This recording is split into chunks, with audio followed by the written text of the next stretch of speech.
Então, vou compartilhar aqui uma apresentação rapidinha. Não adianta que eu gosto de fazer as coisas assim com apresentação, né? Que eu acho que é importante para a gente contextualizar. É, os maias, eles eram os grandes engenheiros do tempo. Eles foram dos povos originários da Terra, um dos que mais estudaram, mapearam, vivenciaram e trouxeram a história e o entendimento de todos os ciclos naturais. Então, eles não tinham só o conhecimento que um ano tem 365 dias. Né? Eles não tinham uma coisa tão simplória do tempo. Eles sabiam que o tempo era um emaranhado, na verdade, não emaranhado, mas uma costura, um tear de muitos ciclos que acontecem simultaneamente e em várias dimensões ao mesmo tempo. E isso tudo é muito complexo quando a gente tenta, com a nossa cabeça, o nosso cérebro 3D, visualizar, tenta fisicalizar, mas tempo é quarta dimensão. Então, ele acontece num outro nível, no nível onde nossa alma conhece, onde o nosso espírito conhece. Então, porque muitas vezes tem essa sensação, né? Nosso tempo passou rápido, nosso tempo passou devagar, porque depende da nossa conexão energética com todos esses ciclos, tá? Então, a Terra tem esse ciclo, né? A Terra tem esse giro. Tem a Lua que gira em torno da Terra, e tem esse Sol que gira, né? Que a Terra gira em torno do Sol. Então, existe uma dança cósmica, existe uma coreografia, né? Que é muito perfeita, né? E essa coreografia, ela traz esse lugar de fluidez e sincronicidades e principalmente ordem. Existe uma ordem cósmica, existe uma ordem de todas as coisas. E os maias, eles mapearam isso com muita sabedoria, né? Então Gaia, ela tem esse movimento, ela tem esse giro e ela é uma nave de tempo. É uma nave que vai girando e vai perpetuando por todo o universo infinitamente. E aí os maias que tiveram o auge da civilização mais ou menos em 600 depois de Cristo, quando descobriram Palenque, principalmente, onde tem o Templo das Inscrições, outros códices, outros templos, né, outros lugares sagrados, outras cidades maias, eles também descobriram que eles tinham calendários através, principalmente das pirâmides. As pirâmides eram calendários, elas determinavam a direção do Sol, a direção a precessão, né, dos equinócios e solstícios. Tudo isso era medido pelas construções. Isso a gente vê com os egípcios, a gente vê Stonehenge, por exemplo, né? Então, todas essas construções, elas eram marcadores de tempo para que os homens pudessem estar conectados, entendendo o movimento de todas as coisas. Então, os maias, eles tinham essa percepção mais aguçada. Em 600 depois de Cristo, eles naquele período os egípcios muito antes, né, muito anteriormente deles e outros povos antigos, principalmente os povos das pirâmides ali da Amazônia, que a gente sabe que são mais antigos ainda, é, eles tinham a noção de que a Terra era esse organismo vivo, que não era o centro do universo, que tinha a Lua que girava em torno, o Sol, a Terra em torno do Sol, e que todo esse conglomerado, né, de planetas, de luas, de asteroides estava inserido num outro grande ciclo, né, dentro de uma galáxia, assim como bilhões e bilhões de outros sistemas solares juntos, que todos giravam em torno de um ponto central energético que se chama Alcione. Então aqui é uma imagem, né, que foi dessa última missão Artemis que eles tiraram. Esse é o nosso planeta, né? A foto que eles fizeram do nosso planeta. E como que o tempo natural era medido antigamente, né? Então os maias eles entendiam, né, que o sol e o dia, a contagem iniciava-se ao amanhecer, os relógios do sol mais antigos usavam a sombra para orientar os períodos do dia, as construções maiores determinavam realmente as estações, né? A lua e o mês, os ciclos lunares, cerca de 28 dias e meio, formavam os calendários lunares usados para organizar rituais e prever o tempo e as estações e o ano. E a agricultura dependia de observar a repetição das estações. Então não existia essa coisa que a gente tem de ter que produzir o tempo todo, né? Eles davam um descanso para a terra também, né? E os egípcios guiavam-se pelas cheias regulares do rio Nilo e pelo surgimento da estrela Sírius para saber quando plantar e colher. Sírios é muito importante, tanto para os egípcios como para os maias, né? Tem aí uma história e uma relação entre Tutancâmon e Pacal-Votan. Pacal-Votan foi o grande imperador maia, que foi o mais longevo da humanidade, ele ficou quase 100 anos reinando, e ele foi colocado na tumba, né, no Templo das Inscrições, como uma máscara de jade. E essa máscara de jade mortuária também observou-se com Tutancâmon. Então tem aí uma relação de ser a mesma essência, né? De ser um a reencarnação do outro, Tutancâmon e Pacal-Votan, até pela similaridade do conhecimento cósmico que tanto um quanto o outro trouxe para o seu povo naquela época. Bom, então os maias eles entendiam todos esses mecanismos do tempo, e principalmente onde está a tumba de Pacal-Votan, eles também tinham isso tudo registrado dentro dessa pirâmide, por isso que chama templo, né, pirâmide, né, e templo das inscrições. Eles detectaram a força desse centro galáctico, que a gente pode chamar de fonte, tem pessoas que chamam de Deus. Eles chamavam de Sol Central da Galáxia ou o Nabiku. Desse centro do universo, eles detectaram 20 pulsos energéticos. Esses 20 pulsos energéticos, eles determinaram que chamariam selos. E eles criaram hieróglifos e simbolismos para a gente entender como que era essa energia. Aqui, só para contextualizar, antes de continuar, isso aqui é da janela da minha casa, tá? E aqui, eu sempre sigo aqui ao leste e dá para ver o espaço que o Sol toma entre um solstício e outro. Aqui o Sol nasce perto do solstício de inverno, aqui nos equinócios e aqui no solstício de verão e aqui no solstício de inverno. Então, se vocês tiverem essa possibilidade de observar da janela, se vocês tiverem uma abertura como eu tenho, e moram na cidade, né? Então, se vocês tiverem essa possibilidade de observar da janela do leste, é muito interessante, tá? Porque isso eles faziam também.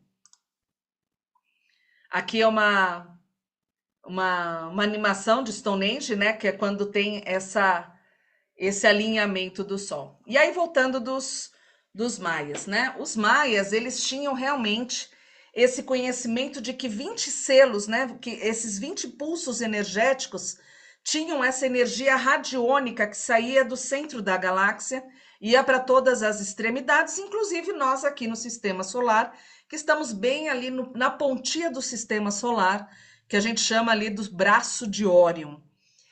Quando a gente recebe essas forças desses 20 selos, a gente não recebe ele puro, porque eles têm variações e eles mapearam também, os maias, 13 variações de cada um desses 20 pulsos energéticos dos selos. Essas 13 variações eles chamaram de tons galácticos.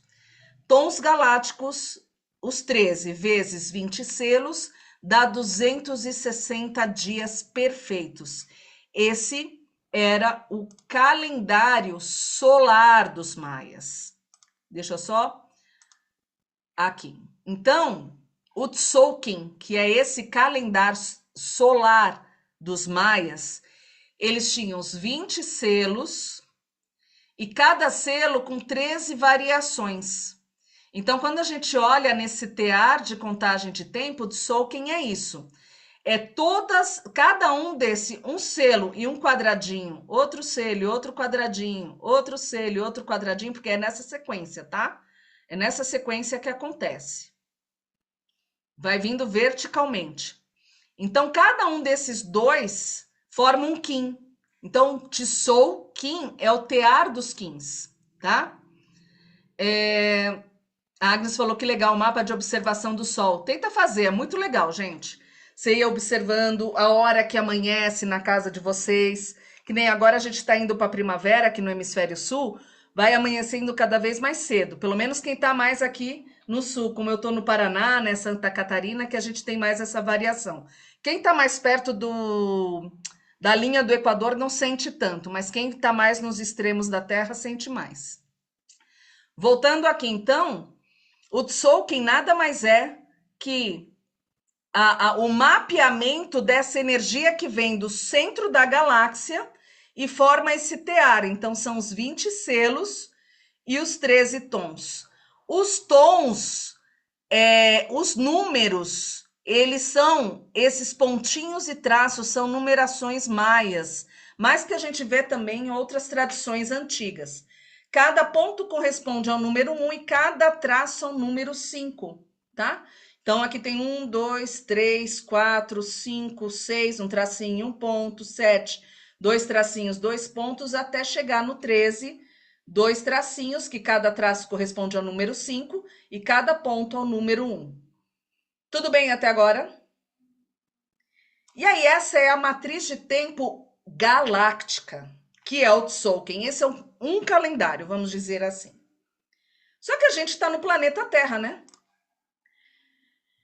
O planeta Terra, ele tem várias. Gaia tem muitos ciclos. Não tem só um. Não é só um ano de 365 dias. Esse é o período lunar de um ano, né? Que a Terra gira em torno do Sol, do sistema solar. Só que dentro desse período de 365 dias, os maias mapearam mais de 22 calendários lunares. Então, hoje inicia um desses 22. É muita coisa.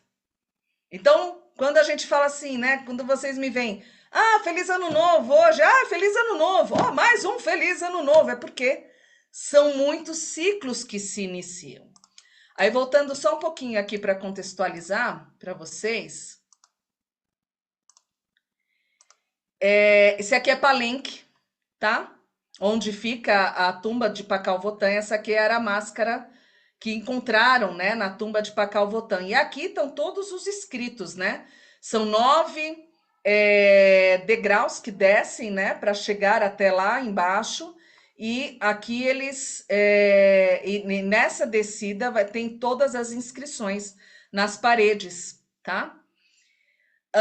Então, vocês imaginam a loucura? A gente vai passando todos esses mais de 20 calendários lunares sem nem saber, e a gente vai sobrepondo ciclos e mais ciclos e mais ciclos, e a gente não se toca, porque é natural, isso está no nosso corpo.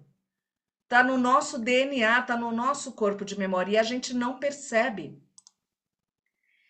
Esse aqui é uma representação, né, do grande ciclo da Via Láctea, né? Então, Alcione é o Sol central da galáxia, que é a estrela alfa da constelação das Pleiades, tá?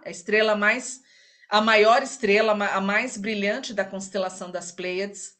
Isso aqui é como se fosse um cinturão de fótons, que é um cinturão de luz que sai do Sol central, e nós vamos girando aqui, ó, na Via Láctea. E nós ficamos 2.160 anos imersos nesse cinturão, depois 10.800 anos fora. Aí a gente entra de novo, 2.160 anos, aí a gente fica nos anos de escuridão, fora da luz por mais 10.800 anos. Quando é que a gente entrou aqui no cinturão da última vez? 22 de dezembro de 2012. O tal 2012 dos maias.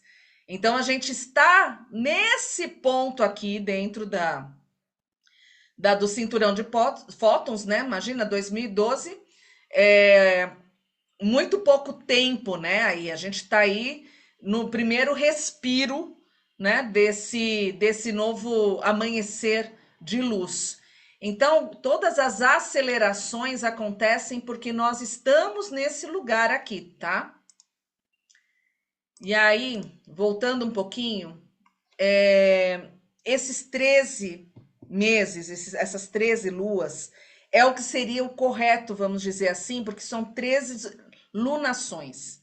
Então, tudo que está conectado à Terra, aos ciclos da Terra, nós consideramos a Lua. O Sol, ele é só um fertilizador, né, para gerar a vida junto com o casamento, né, da vovó Lua, do vovô Sol, do pai Sol, né? Então, a gente tem aí a comunhão para que tenha a energia e a força da vida na Terra. Mas o Sol mesmo, para eles, para os maias, o calendário solar é o Tzolk'in, que juntos com o calendário lunar faz essa junção. Então, não é um calendário só que a gente segue pelo menos dois: o solar e o lunar da Terra. A gente considera dois. Só que aí, lá em 1582, no dia 24 de fevereiro, o Papa Gregório, ele decretou que a mudança na contagem de tempo, ele fez uma mudança no calendário. A gente seguia até então o calendário mais natural. Ele simplesmente tirou um mês, distribuiu os dias desse mês nos outros meses, aí ficou um mês com 31, outro com 30. Aí o que ele aproveitou? Mês de julho e agosto, colocaram 31 dias em cada mês, em homenagem a Júlio César, que é o mês de julho, e César Augustus, dois imperadores romanos, ou seja, o puro suco do patriarcado, né, para que a gente tivesse sob a égide de um tempo falso que nos dominassem, ou seja, foi um período ali de trevas, porque imagina, para regular esse calendário do jeito que eles queriam, ficamos sem 10 dias. 10 dias simplesmente sumiram. Eles pularam do dia 4 de outubro para o dia 15 de 1582. Sumiu.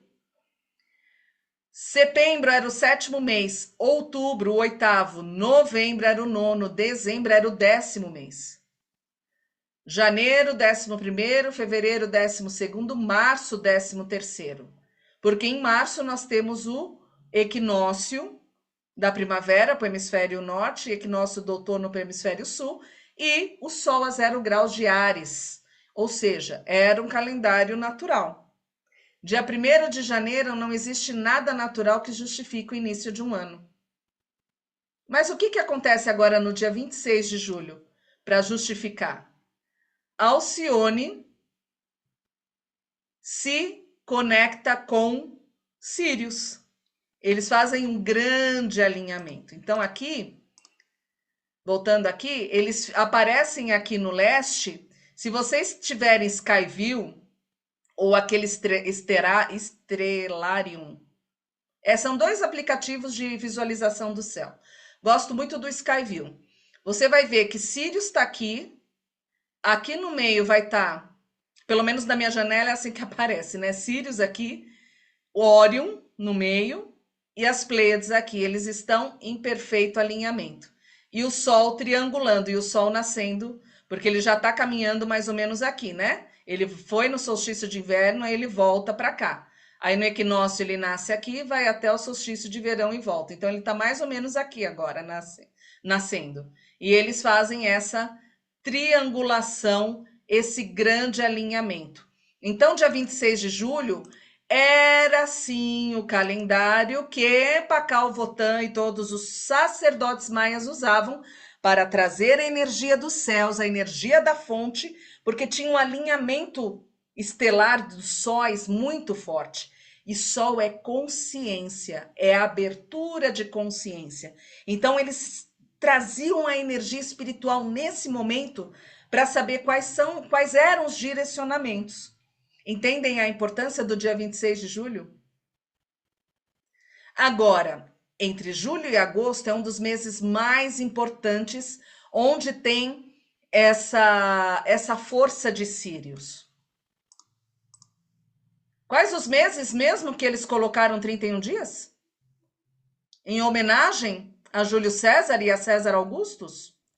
Julho e agosto. Ai, que coincidência, né? Não, porque eles sabiam dessa força, principalmente pelos egípcios, né? Era um conhecimento egípcio também, sobre a força de Sírios e a força do poder da fonte universal. Então, seguir o tempo natural é uma forma de transgredir, né?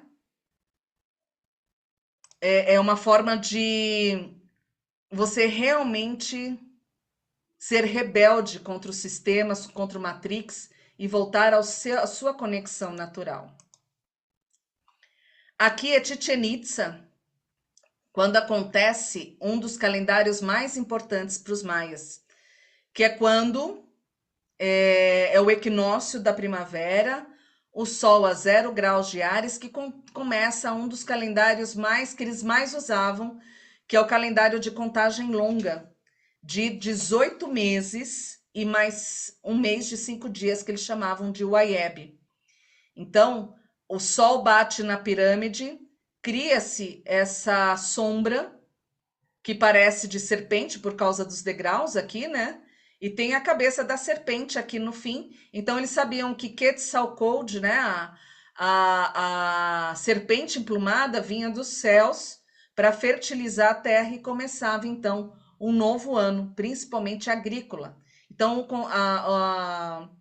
eram 18 meses de 20 dias mais um de 5 dias, né? Eles tinham esse grande calendário, que era um calendário que eles utilizavam mais fortemente, era o principal calendário deles, tá? O calendário que começa no dia 26 de julho era usado só por sacerdotes. E aí, esse calendário de 365 dias mais o de 260 dias, eles formam um módulo harmônico, né, de conexão natural. Então, os dois, eles vão se sincronizando juntos. Então, hoje, a gente começa o primeiro dia da primeira lua. Então, são 28, né, 13 luas vezes 28 dias, mais um dia que é o dia fora do tempo, que foi ontem, dia 25 de julho. O dia fora do tempo, o de contagem longa, eles têm 5 dias que eles consideram o fora do tempo, né?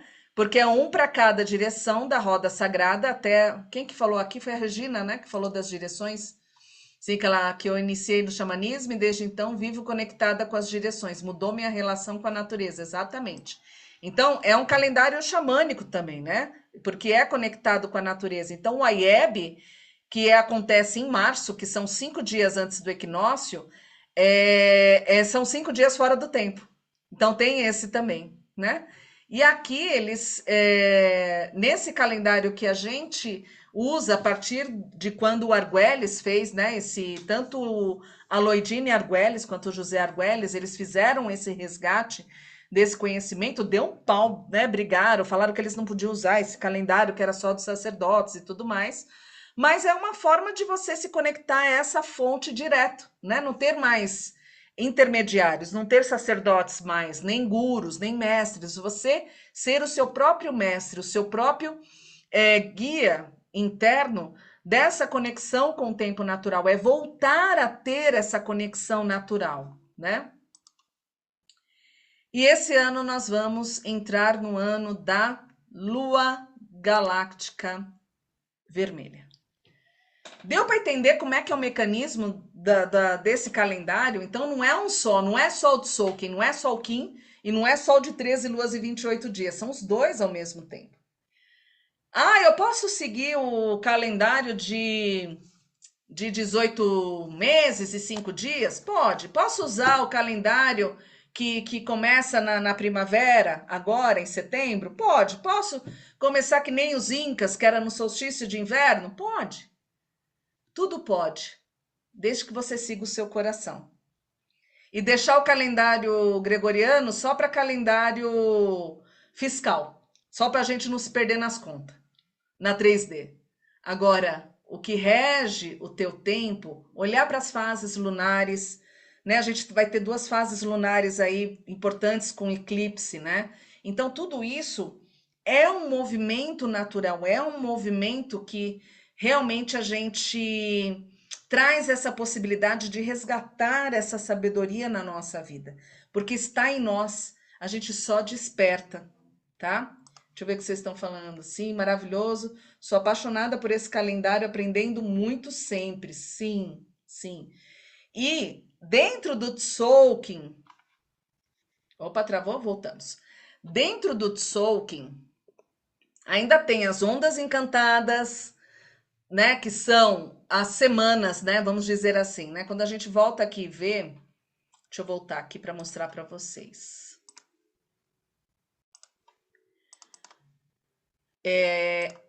Aqui. Tem maior aqui mais para trás. Achei. Então, a cada 13, 15, a gente forma como se fosse uma semana, só que de 13 dias. Aí a gente começa a ser outra semana. Vai até o tom 13. Aí outra semana, terceira semana. Então, as semanas de 13 dias a gente chama de onda encantada. E a onda encantada é o que a gente faz a leitura do mapa maia, porque a gente nasce inserido dentro de uma onda encantada. E a onda encantada vai mostrar o nosso propósito, os nossos desafios, aí já é um trabalho mais aprofundado da leitura dos quins. Mas se a gente segue só os quins, já tem uma reverberação muito importante, né? E só visualizar o desenho, visualizar aquele portal, a gente já vai trazer o ancoramento dessa conexão com a fonte. Assim como a gente fez na meditação desses 21 dias, que a gente ancorou selo por selo a sua energia dentro do nosso templo sagrado. É nos conectarmos com essa força da fonte. E aí, aqui está o vento, né? Nós entramos no vento 1, né? Que é a onda encantada. Então a gente está aqui, ó. Isso aqui é o começo do ano do Tzolk'in, vamos dizer assim, né? A gente passou por todos esses e agora a gente está aqui na penúltima coluna. Estamos exatamente nesse ponto aqui, ó. Lua 8. Só que aí, ó, mais um pouquinho, até mais ou menos lá dia 24 de agosto, a gente vai fazer mais uma virada do Tzolk'in. E há muito tempo, assim, eu não me lembro, pelo menos que eu estudo, né, a cosmologia maia, de ter uma sincronia de virada do ano de 13 luas e virada do Tzolk'in logo em seguida. Isso é muito especial, tá? Em menos de um mês de uma lua, a gente tem uma virada do Tzolk'in também. E essa virada do Tzolk'in vai acontecer entre dois eclipses. Os outros, né, a duplinha de eclipse que acontece sempre, acontece em 4 por ano, né? A gente aconteceu em março, né? Em fevereiro e começo de março e agora em agosto. Então, é um período muito especial para a gente colocar a casa em ordem. A lua galáctica é a integridade do emocional, das nossas águas primordiais. Então, vai ser um ano, sim, de muitas águas. A gente vai ver o elemento água como um protagonista nesse ano. E o elemento água em nós é o nosso corpo emocional. Por isso que quanto mais a gente regular o nosso corpo emocional, mas nós vamos regular e vamos reverberar isso para a natureza. O que acontece com Gaia é a compensação daquilo que acontece com nós. Porque Gaia é a grande mãe, ela sempre vai chegar no ponto de equilíbrio. Então, se a gente tem muitos pensamentos, pensamentos muito fortes, repetitivos, muita aceleração, vai acontecer muitos ventos. Porque o vento de fora é o ar do nosso mental. E aí tem formações de ciclones, formações de tornados, furacões, que é para poder equilibrar o elemento ar. Se nós não cuidarmos do nosso emocional, se nós não olharmos para o nosso emocional de uma forma, sim, trabalhar a inteligência emocional, mas também a inteligência hormonal, principalmente. Porque pelo estudo das terapias integrativas, os chakras estão conectados ao nosso corpo emocional. Isso é uma leitura xamânica, né, do Cherokees. E os chakras estão conectados com o nosso corpo emocional, se eles ficam em equilíbrio, eles estão equilibrando o quê? Nossas glândulas endócrinas. E os nossos hormônios e nossas glândulas endócrinas estão passando por uma transformação gigantesca, porque elas precisam se atualizar às novas energias do cinturão de fótons. Lembra aqueles 2160 anos que a gente está na luz? Sim, a gente está recebendo atualizações diárias para o nosso DNA e também para as nossas glândulas endócrinas. A gente precisa adaptar o nosso corpo físico para receber as energias de nova Terra, o planeta de regeneração. Falando do corpo físico, o corpo físico é terra. Então, quando há terremotos, a gente precisa também equalizar essa energia para que a gente possa receber melhor essas forças que vêm do Sol central da galáxia. E o fogo é o nosso espírito. O elemento fogo está conectado ao nosso espiritual. Então, é o lugar de regeneração, é o lugar de iluminação. Então, os 4 elementos a todo momento estão nos mostrando na natureza o que acontece em nós, o que acontece na natureza. E cada vez mais a gente vai perceber a aceleração desses eventos cósmicos, muitos alinhamentos, muitos eventos que toda hora se fala, nossa, é raro isso, nossa, é raro, mas realmente está sendo uma sucessão de elementos e acontecimentos e aspectos planetários galácticos que aconteceram há milhares de anos atrás. Então, quem se lembra de Atlântida? Lá na Atlântida, a gente teve a oportunidade de ser um planeta de regeneração, mas não equilibramos as emoções, não equilibramos o nosso ego como humanidade, como coletivo.